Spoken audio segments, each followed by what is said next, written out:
नमस्कार नमस्कार और आदाब सब दोस्तों को आपके अपने दोस्त और गाइड इरफान की तरफ से एक बार फिर से आपके साथ आपके अपने चैनल एस्ट्रो एश्योरेंस पे। तो सबसे पहले आपसे एक गुजारिश है कि अगर आपको मेरी वीडियो से कुछ मिलता है, कुछ सही बातें, कुछ सवालों के जवाब, और आपको लगता है कि ये फायदेमंद हैं, तो दूसरों की भी मदद कीजिए ताकि उनको भी इन वीडियोस तक पहुंच हो सके। क्योंकि अगर आप मेरे चैनल को सब्सक्राइब करते हैं, अगर आप उन वीडियोस को लाइक करते हैं, तो यूट्यूब भी इन वीडियोस को प्रमोट करता है और दूसरों तक पहुंचाने में मदद करता है।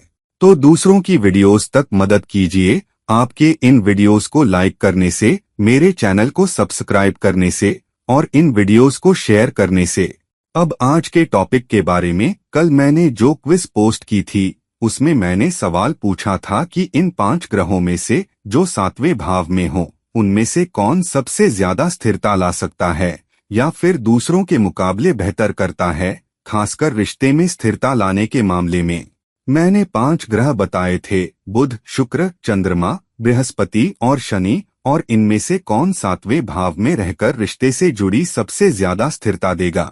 तो जो नतीजे मुझे मिले हैं वो बहुत हैरानी वाले नहीं हैं, क्योंकि सबसे कम अंक या सबसे कम वोट जो एक ग्रह को मिले वो बुध को मिले।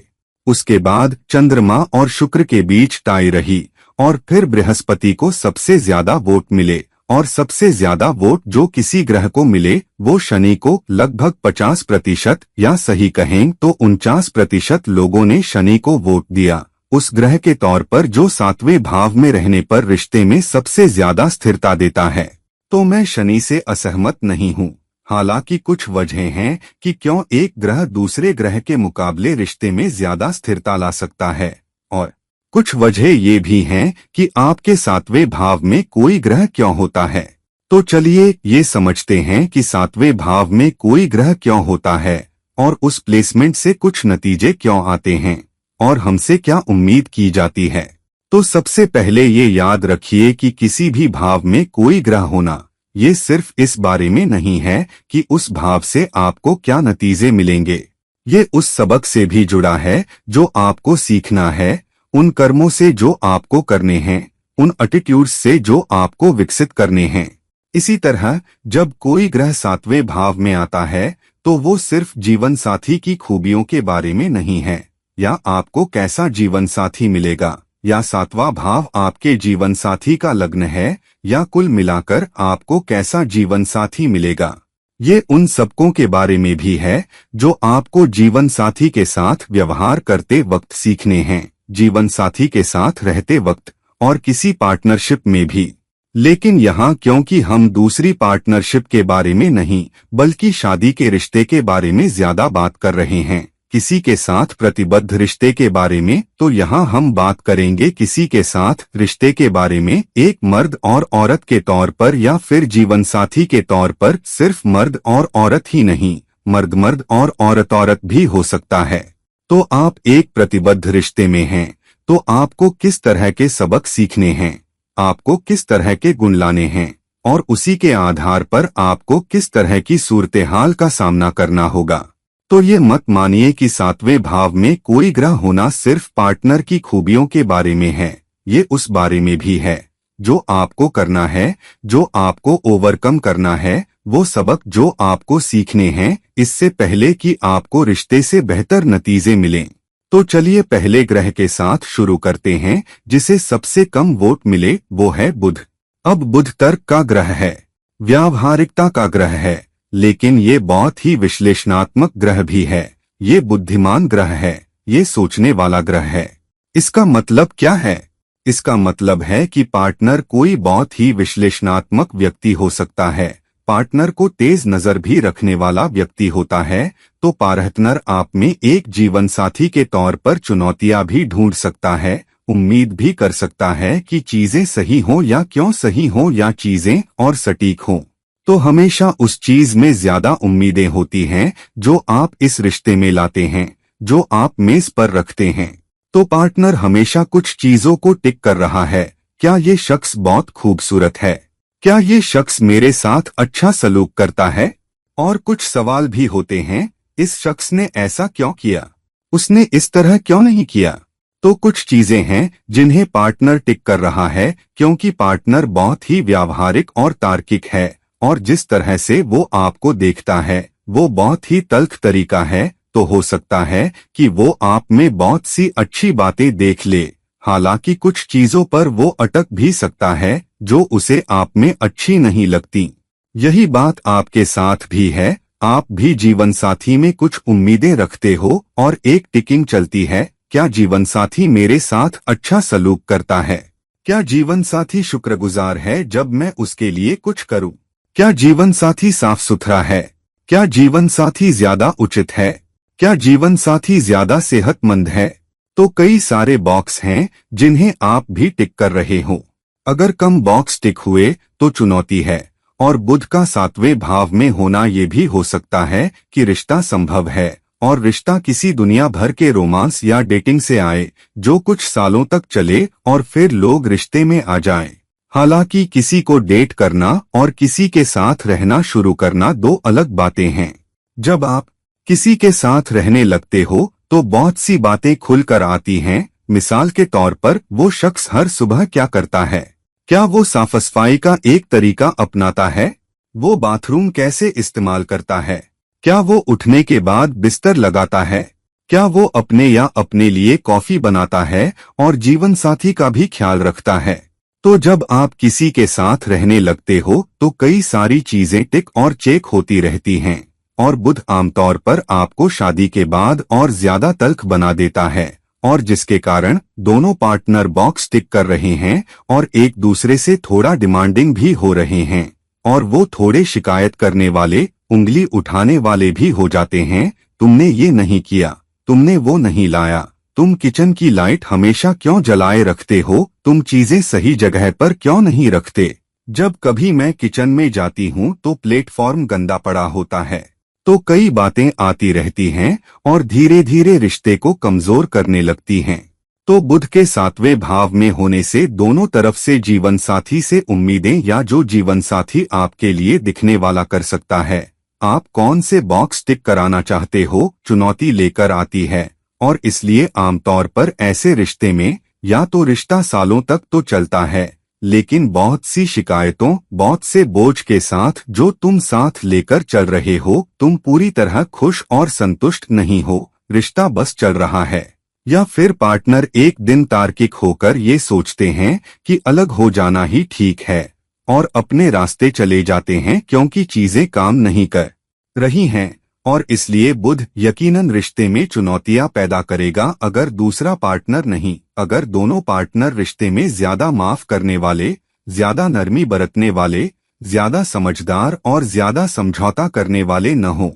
चलिए अगले ग्रह के बारे में बात करते हैं। 7वें भाव में बात करते हैं चंद्रमा की।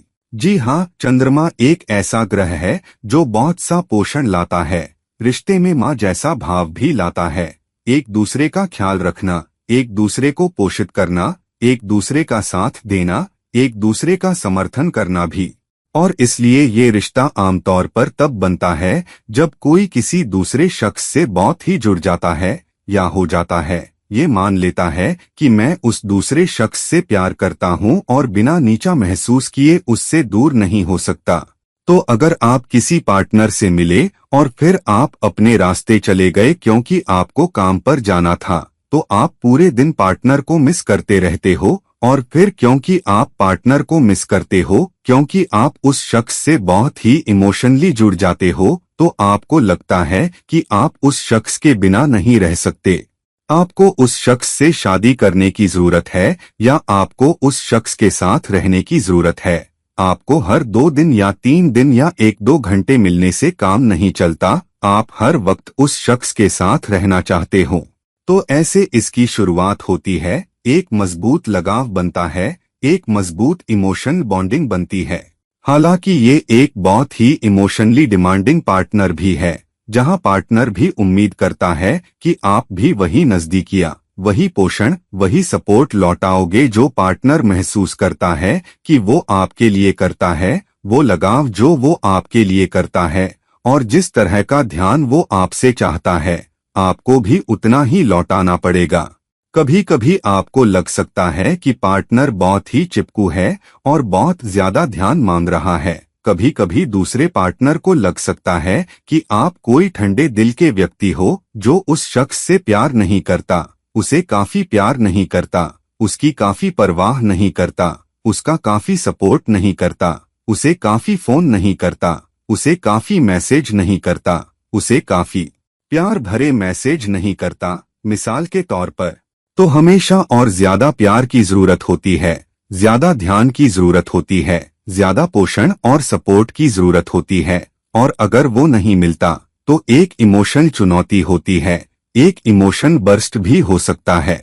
और अगर पार्टनर को लगता है कि आप किसी और को भी, चाहे वो आपकी माँ हो या आपके करीबी दोस्त या आपकी बहन, थोड़ा सा और ध्यान दे रहे हो या आप काम पर ज्यादा वक्त बिता रहे हो, तो पार्टनर को जलन भी हो सकती है कि तुम मुझे काफी ध्यान नहीं देते, तुम हमेशा अपनी माँ के बारे में बात करते हो, तुम हमेशा अपने दोस्तों के साथ वक्त बिताते हो, तुम मुझे काफी वक्त क्यों नहीं देते। तो इस तरह की इमोशन अटैचमेंट वाली चुनौतियां सामने आ सकती हैं। ध्यान आकर्षित करने की समस्याएं सामने आ सकती हैं, जहां उतनी बराबरी नहीं हो रही जितनी दूसरा पार्टनर देख रहा है, और उसकी वजह से चुनौतियां आती हैं। और ये एक ऐसा प्लेसमेंट है जहां अगर शख्स को लगता है कि काफी हो गया, मैंने अपनी तरफ से कोशिश कर ली, काफी शिकायतें कर ली, हमारी जितनी लड़ाइयां हुई, इतना मनाने की कोशिश मैंने तुमसे कर ली, फिर भी तुम नहीं समझे कि मुझे क्या चाहिए, तो धीरे धीरे हालात इमोशन अटैचमेंट को कमजोर करने लगते हैं। और एक दिन सातवें भाव में चंद्रमा वाले शख्स को लग सकता है कि वो रिश्ते में बहुत खालीपन महसूस कर रहा है और वो छोड़कर जाना चाहता है। और हैरानी वाली बात ये होती है कि अगर वो छोड़ता है, जुदा होता है, तो उसे और बुरा लगता है। जब वो साथ थे तब से भी ज्यादा वो उस शख्स को बहुत ही मिस करता है और उसके पास वापस जाना चाहता है। तो बहुत सा गुस्सा, बहुता रस्में, बहुत सा बोझ है जो दिल और दिमाग में लेकर चलते हैं, यहाँ तक कि जुदा होने के बाद भी। और बहुत रोना, टूटना, डिप्रेशन में जाना भी, अगर चंद्रमा सातवें भाव में मजबूत न हो। तो ये थोड़ा मुश्किल प्लेसमेंट है। ये एक और मुश्किल प्लेसमेंट भी है जिसे हैंडल करना। और कई बार ये जान पहचान की कमी या समझ की कमी नहीं है, बल्कि ये है एक ही भावनात्मक तरंगदैर्ध्य पर न होना, एक ही तरंगदैर्ध्य पर न होना कि आप एक दूसरे के कितने शुक्रगुजार हो, आप एक दूसरे को कितनी अहमियत देते हो और आप एक दूसरे के लिए कितना और करना चाहते हो, तो वो रिश्ता मजबूत है। और यही वजह है कि कई बार स्थिरता में सबसे बड़ी चुनौती तब आती है जब चंद्रमा सातवें भाव में होता है। अब बात करते हैं सातवें भाव में शुक्र की। सातवें भाव में शुक्र बहुत ही ताकतवर होता है। सातवें भाव में तुला की एनर्जी होती है।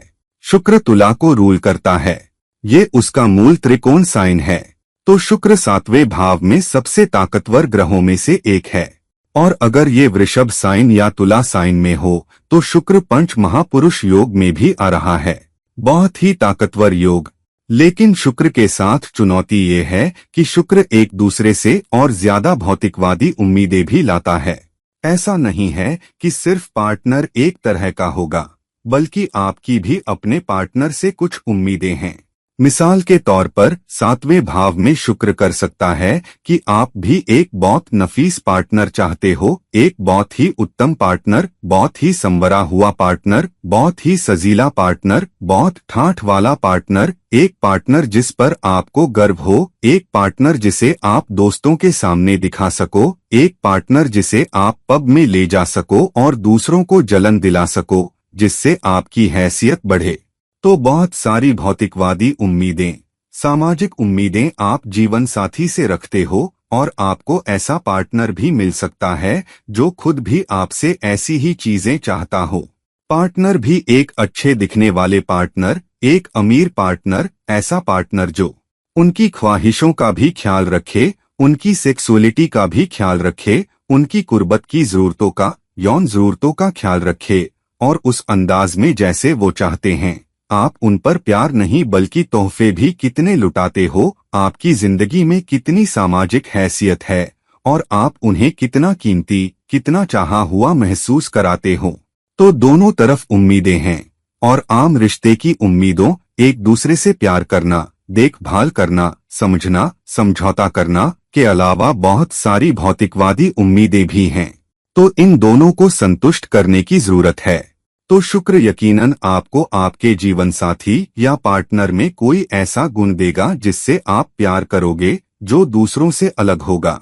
या तो पार्टनर बहुत ही खूबसूरत होगा, या पार्टनर बहुत ही नफीस होगा, या पार्टनर कोई ऐसा होगा जो अपनी बातों में बहुत ही अच्छा है, आपके पांव जमीन पर नहीं टिकने देगा, बहुत ही लुभावना, बहुत ही सलीका मारा। कुछ न कुछ पार्टनर में ऐसा होगा जो आपको बहुत ही खूबसूरत लगेगा, और वही बात आपके बारे में आप में कुछ ऐसा होगा जिसकी तरफ पार्टनर बहुत ही आकर्षित होगा। वो आपकी तरफ एक चुंबकीय खिंचाव महसूस करेगा, जिसकी वजह से रिश्ता बनता है।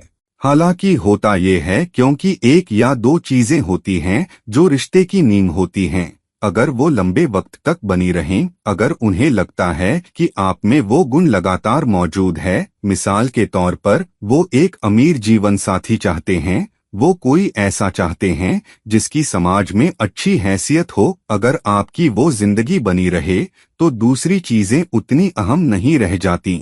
दूसरी चीजें अहम हैं, जैसे प्यार, लगाव, कुर्बत, इच्छा, ये सब अहम हैं। लेकिन वो एक चीज जिसे वो जीवन साथी में सबसे ज्यादा चाहते हैं, जो आप में है, जैसे सामाजिक हैसियत, अगर वो आप में बनी रहे तो रिश्ते में परेशानी कम होती है।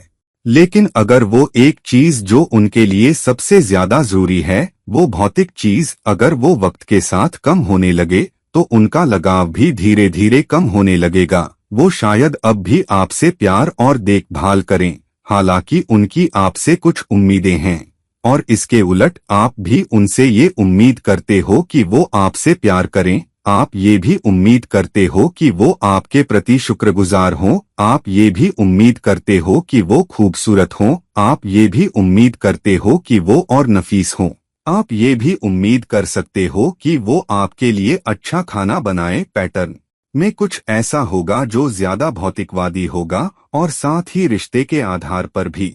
और इसलिए कई बार अगर वो एक क्षेत्र मुश्किल हो जाता है, किसी पीड़क ग्रह के शामिल होने या पीड़क पहलू या पीड़क युति के कारण, तो शुक्र रिश्ते में स्थिरता कम कर देता है या रिश्ते में चुनौतियां पैदा करता है, दूसरे ग्रहों के मुकाबले ज्यादा भौतिकवादी आधार पर। अब अगले पर चलते हैं। वो ग्रह जिसे दूसरे सबसे कम वोट मिले वो है बृहस्पति। अब बृहस्पति की खूबी ये है कि बृहस्पति विस्तार का ग्रह है, तो बृहस्पति 7वें भाव की कोई भी अच्छी या बुरी बातों का विस्तार करेगा। अगर बृहस्पति किसी भी राशि में जाता है तो बृहस्पति उस राशि की अच्छी बातों का विस्तार करेगा, बृहस्पति उस राशि की नकारात्मक बातों का भी विस्तार करेगा। मिसाल के तौर पर अगर बृहस्पति कन्या राशि में चला जाए, जो बृहस्पति के लिए एक अमिट ग्रह है, तो बृहस्पति आपको जीवन साथी के बारे में कुछ अच्छी बातें देगा।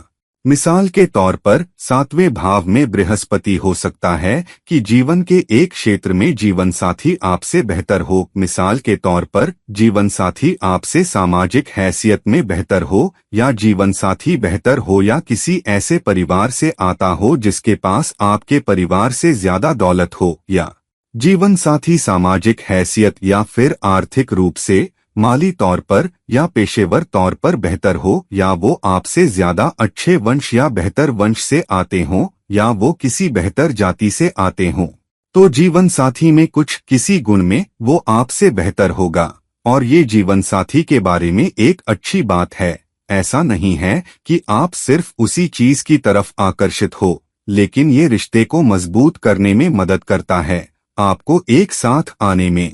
लेकिन चूंकि बृहस्पति किसी राशि की अच्छाइयों और बुराइयों दोनों का विस्तार करता है, तो अगर बृहस्पति किसी अमिट राशि में जाता है, चाहे वो कन्या हो या वृश्चिक, बृहस्पति उस राशि की नकारात्मकता का विस्तार करेगा, साथ ही शख्स को बहुत ही समझदार भी बनाएगा कि वो जिंदगी से कैसे निपटते हैं, वो कैसे ज्यादा माफ करने वाले होते हैं।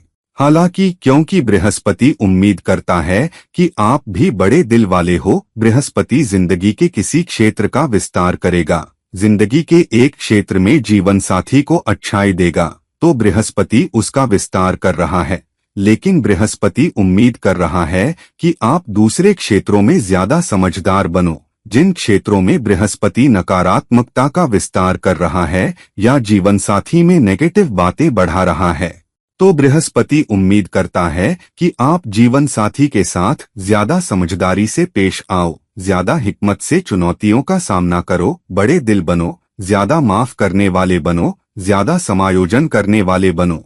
और अगर किसी वजह से आप माफ नहीं कर पाते, आप समायोजन नहीं कर पाते, आप छोड़ नहीं पाते, आप बोझ नहीं छोड़ पाते, आप उस शख्स को कहने लगते हो कि मैं चाहता हूं कि तुम ये करो और वो करो, या अगर आप अपनी उम्मीदें कम नहीं कर सकते, आप उतना समझदारी से व्यवहार नहीं कर सकते जितना बृहस्पति उम्मीद करता है, तो रिश्ते में परेशानी आती है। आमतौर पर औरतों के लिए 7वें भाव का बृहस्पति बुरा प्लेसमेंट नहीं है। हालांकि 7वें भाव में बृहस्पति अपनी तरह की चुनौतियां भी पैदा कर सकता है, खासकर अगर बृहस्पति सबसे अच्छे प्लेसमेंट में न हो, ये किसी द्वेषी राशि में है, ये किसी अच्छी युति में नहीं है। इस पर पहलू चुनौतीपूर्ण है तो बृहस्पति आपको काफी परेशानी भी देगा। तो बृहस्पति आपको जीवन साथी में कोई ऐसा गुण देगा जो बहुत ही अच्छा होगा, जो रिश्ते को जिंदगी के किसी क्षेत्र में सीमेंट करने में भी मदद करेगा। जीवन साथी का परिवार या जीवन साथी का वंश या जीवन साथी खुद बहुत अच्छा होगा, आपसे भी बहुत ज्यादा अच्छा होगा। हालांकि रिश्ते में चुनौतियों का भी बहुत विस्तार होगा। अब एक बात याद रखिए, किसी भाव में कोई ग्रह होना ऐसा है, क्योंकि कई बार हो सकता है कि आपने एक रिश्ता छोड़ दिया और दूसरे में आ गए। इसका मतलब ये नहीं है कि अगली बार भी आपको उसी तरह का जीवन साथी ही मिलेगा।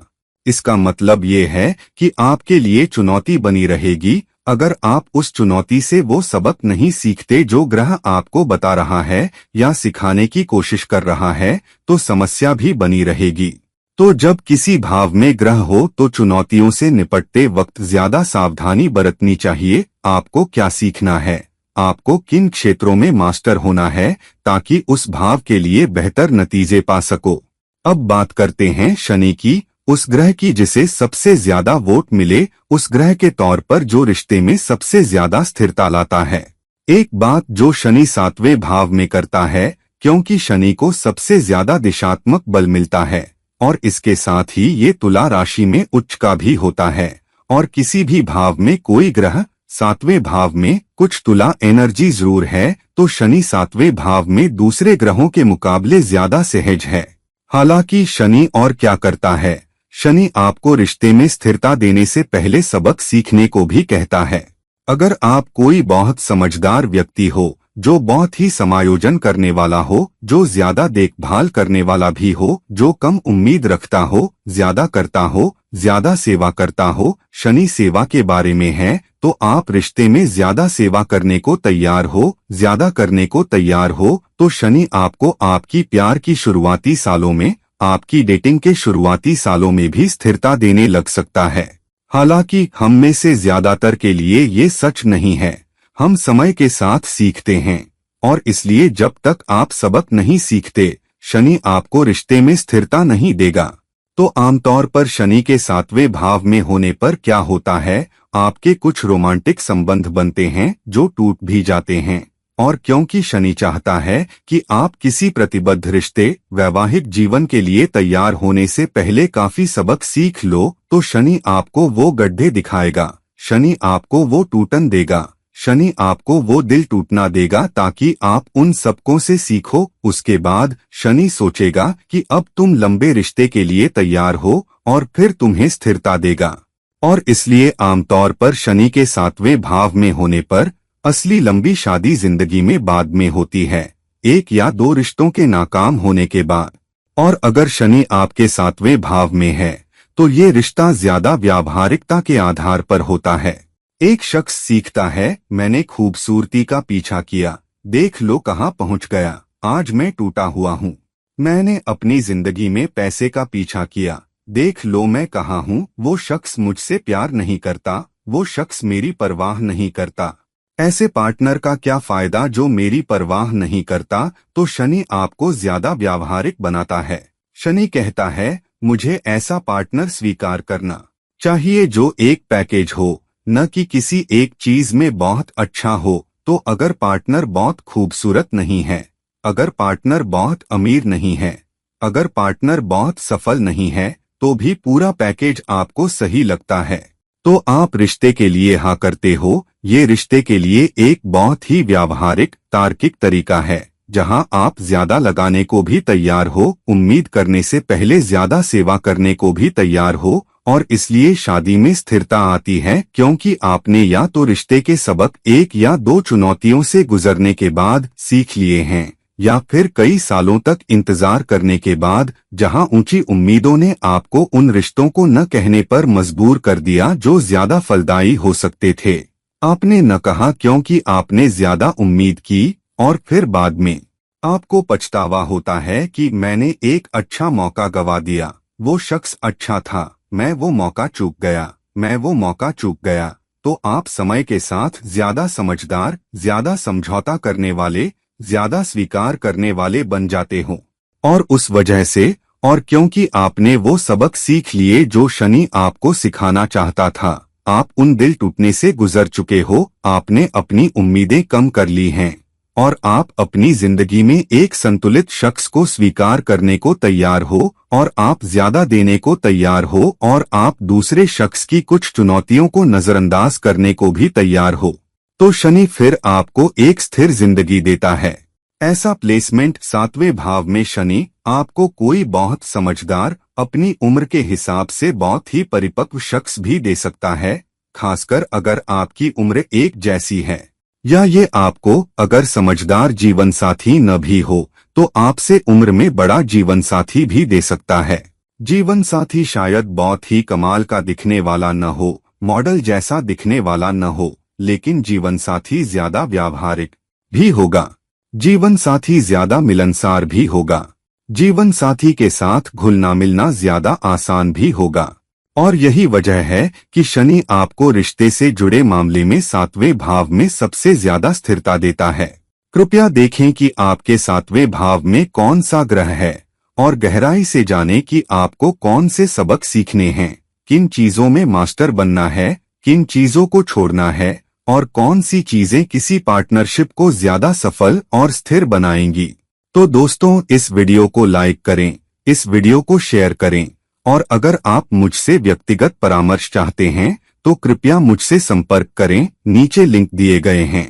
किसी और वक्त किसी और वीडियो के साथ, ये है आपका दोस्त और गाइड इरफान साइनिंग ऑफ। नमस्कार, शुक्रिया।